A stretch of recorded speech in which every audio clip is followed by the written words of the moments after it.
E voltamos com Pergunte ao Dan.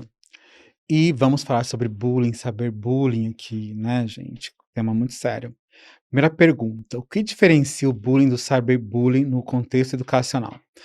Primeiro, gente, eu trabalhei com bullying muito tempo antes de trabalhar com superdotação. Eu fiz milhões, milhares de palestras sobre bullying e cultura de paz. Só no estado de São Paulo foram mais de 600. Eu cheguei a falar na ONU, em Cuba, sobre. E me deu um certo desespero trabalhar com o tema. Mas enfim, vamos lá. O bullying envolve ali, agressões repetitivas, sejam elas físicas, verbais ou psicológicas, em um ambiente presencial, como a escola, numa relação de poder desigual. Então sempre tem alguém que tem um poder maior sobre essa pessoa. O cyberbullying, por outro lado, ocorre no ambiente digital e tem um impacto maior devido à ampla exposição da vítima e à dificuldade de remoção do conteúdo, por exemplo. Então não é que o bullying é melhor do que o cyberbullying, as duas coisas são terríveis, né? Mas o alcance do cyberbullying é pior e amplifica o sofrimento dessa pessoa, ele amplia o alcance, então você nunca mais, depois de 30 anos, vai ter um vídeo seu lá quando você tinha 15, por exemplo. E no Brasil, a lei 13.000, acho que 13.185 de 2015 institui o programa de combate e intimidação sistemática, ou seja, o bullying, incluindo o cyberbullying. Então, assim, é lei e é crime. Então, as escolas também precisam fazer programas aí anti-bullying. Tem feito na sua escola, gestora? A escola do seu filho tem feito programa anti-bullying? Mãe, me conta aqui nos comentários. Dan, quais são as principais consequências psicológicas do bullying e do cyberbullying? Gente, são terríveis, né. Geralmente as vítimas podem desenvolver ali transtorno de ansiedade, depressão, baixa autoestima, isolamento social e até mesmo ideação suicida. Então estudos em neurociência sugerem que, a exposição prolongada ao bullying pode levar ali às alterações na amígdala cerebral e no córtex pré-frontal, áreas responsáveis pela regulação emocional e tomada de decisões. Então, olha o prejuízo, uma exposição prolongada, que a gente sabe que a área executiva, nosso corpo pré-frontal, é o nosso chefezinho que vai organizar a nossa vida inteira. Então, prejuízo sim. Então, cobrem das escolas de vocês aí planos e projetos anti-bullying efetivo. Nada só ficar desenhando pombinha da paz na cartolina, dizer não ao bullying, programa mais efetivo. Como a gente tem que cuidar desse processo? E também, né, evitar aí, né, que professores e gestores também façam bullying contra os alunos. Dan, como identificar sinais de que uma criança ou adolescente está sendo vítima de bullying e cyberbullying? Gostei muito da pergunta anterior quando você diferenciou pra gente. Me conta. Vamos lá. Os principais sinais são mudanças de comportamentos bruscas, queda no rendimento escolar, evitação de interações sociais, alteração de sono, irritabilidade e queixas ali psicossomáticas, por exemplo, dor de cabeça, náusea, sem causa clínica. Você leva no pediatra, não tem nada, leva no neuropediatra, não tem nada. E aí, né, isso pode ser indicativo de que algo pode estar errado, então eu preciso conversar com a escola, entender o que está acontecendo. Recusa de ir, né, então observem esses sintomas, porque de fato, geralmente, é assim que começa. Dan, qual o papel do ambiente escolar na prevenção e combate ao bullying? Essa é uma boa pergunta. A escola deve atuar preventivamente com políticas de conscientização, protocolo de acolhimento às vítimas e medidas disciplinares para agressores. Não é para você negar. Eu já falei com escola, lembro, escola da Bahia, que estava notório que a criança estava sendo, um paciente estava sendo vítima de bullying, a escola negando tudo, negando, negando, negando, só gente, negar não é o caminho. Então, reconhecer, eu tenho que agir. E para a gente não ter que agir durante o bullying, a gente precisa agir de forma antecipada, prevenção. Então, eu preciso pensar, assim, nesses projetos efetivos e reais acontecendo. Como eu já disse aqui, né, a lei 13.185, lá de 2015, ela estabelece que escolas devem promover, né, ambientes seguros e campanhas, e também oferecer apoio psicológico. Não faz você negar a existência, não quer dizer que ele não tenha, tá? Professor, diretor, que às vezes a gente conversa, tá negando. E a gente tá vendo lá as crianças sofrendo, não quer ir pra escola, uma série de coisas. É bastante importante. A pergunta anterior estava relacionada ao ambiente escolar do bullying, né, que a gente publicou aqui no outro dia, e essa tem a ver muito com o contexto familiar. Como a família pode auxiliar na prevenção de combate ao cyberbullying? Primeiro, Gente, confiança total. Os pais devem estabelecer ali diálogos abertos sobre o uso da internet, por exemplo, monitorar a atividade digital sem invadir a privacidade, porque a gente precisa manter a privacidade do seu filho, adolescente, né? Monitorar e incentivar ali o pensamento crítico sobre conteúdos online, que ele pode de fato ver, isso aqui é adequado, se fosse ele nesse lugar, tentar se colocar no lugar do outro. Isso é bastante importante. Então, reveja. Dan, qual a relação entre cyberbullying e anonimato na internet? Gente, essa pergunta é ótima, mas é bem óbvia, né?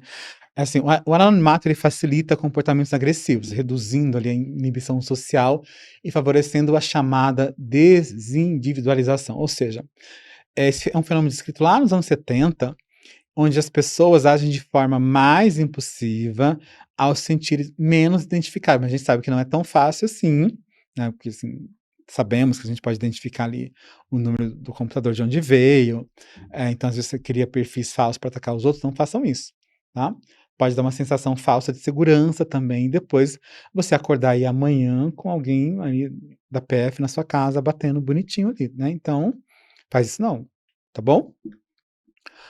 Oi, Dan. Sou coordenador de uma escola aqui em São Paulo. Como intervir quando um aluno é identificado como agressor em casos de bullying ou cyberbullying? Primeiro, é essencial que uma abordagem ali de responsabilização, fato, e reabilitação. A gente precisa pensar que punição isolada, advertências, suspensão não resolve, né? Elas podem se não ser eficazes, então a gente tem que pensar em intervenções psicoeducativas, e pensar em grupos de mediação de conflitos, que eles são mais recomendados para a gente lidar. Então, precisa pensar no global. Atitudes isoladas só não vai resolver o problema a médio e a longo prazo, não. Então, assim, façam projetos anti-bullying desde sempre, não só para quando acontecer. Oi, Dan, como que o bullying impacta o desenvolvimento socioemocional de crianças e adolescentes? O bullying é uma violência, a gente tem que lembrar disso, né? O bullying é um tipo de violência. Ele pode prejudicar bastante o desenvolvimento de habilidades sociais, por exemplo. Pode impactar a empatia, a resiliência, resultando ali, gente, em dificuldades de relacionamento interpessoal na vida adulta. Então a gente precisa cuidar das nossas crianças agora para evitar futuros prejuízos, né? Então, todo sofrimento ele é real, toda dor ela é real, não é dor inventada, é minha, então não julgue. Professor, você pode acreditar que não é bullying, mas valorize essa narrativa, a história que seu aluno for contar para você, porque de fato pode estar machucando ele de verdade ali. Oi, Dan, existe uma correlação entre vítimas de bullying e risco de transtornos psiquiátricos? Sim, tem estudos aí que indicam que vítimas de bullying têm maior risco de desenvolver ali transtorno de estresse pós-traumático, por exemplo, famoso TEPT, também transtorno depressivo maior e transtorno de ansiedade, além de uma maior propensão ali, de uso abusivo de substância. Então, assim, reparem quais são os prejuízos, gente, a longo prazo, como a gente pode pensar nisso, tá bom? Cuidado. O primeiro sinal de bullying na sua escola, já haja de forma preventiva e de forma intensiva. Oi, Dan, como a gamificação na educação pode ajudar a prevenir comportamentos agressivos e vícios em jogos? Uau! A gamificação ela pode incentivar de fato ali, a colaboração, né, e também desenvolvimento de habilidades socioemocionais, promovendo ali um aprendizado muito mais ativo e interações sociais mais saudáveis. Jogos educacionais, por exemplo, bem estruturados, ensinam ética, por exemplo, digital, pode desenvolver ali empatia. Então, existem algumas estratégias, ou algumas. Isso aqui mudou, mas existem algumas estratégias também para a gente pensar, tá? Então, depois, se tiver mais dúvidas, pergunte aqui para a gente pode pensar juntos esse processo. Como diferenciar o uso excessivo de jogos de um transtorno de jogo? Uau, transtorno de jogo. Gente, tem ali, né? Eu acho que a gente tem que pensar que quando tá falando de um transtorno de vício, isso ali é uma perda do controle. Tem um comprometimento do funcionamento social, emocional e acadêmico bastante importante. Então, a OMS traz para a gente no CID-11, por exemplo, que não é apenas o tempo de jogo que define o transtorno, mas sim o impacto negativo na vida da pessoa. Então, assim, tá jogando, não tem impacto negativo, não é transtorno, mas tá jogando, tem impacto negativo financeiro, funcional, precisa cuidar, precisa de um bom psiquiatra, precisa de uma boa avaliação para entender. Oi, Dan, quais fatores psicológicos tornam os jogos eletrônicos potencialmente viciantes? Gente, os jogos eles ativam ali o sistema de recompensa cerebral, liberando dopamina, semelhante ao que ocorre ali, por exemplo, com substâncias psicoativas. Então, esses mecanismos de reforço intermitente, essas microtransações, esse design persuasivo ali, né, dos jogos aumenta muito essa dependência. Assim, existe aqui um sistema de recompensa falho o tempo todo buscando. Então, é importante que a gente repense isso, ok? E aí, tá com excesso, busque ajuda psiquiatra, neurologista, psicólogo, para a gente conseguir, de fato, amenizar esses prejuízos todos. Oi, Dan, como pai e educadores podem mediar o uso de jogos digitais sem restringi-los completamente? Gente, o ideal é estabelecer limites saudáveis sempre, incentivar pausas e promover ali atividades offline, atividades sociais e físicas. Jogos educativos colaborativos também podem ser incorporados como ferramenta de aprendizado, tá bom? É isso que a gente tem que pensar. Oi, Dan.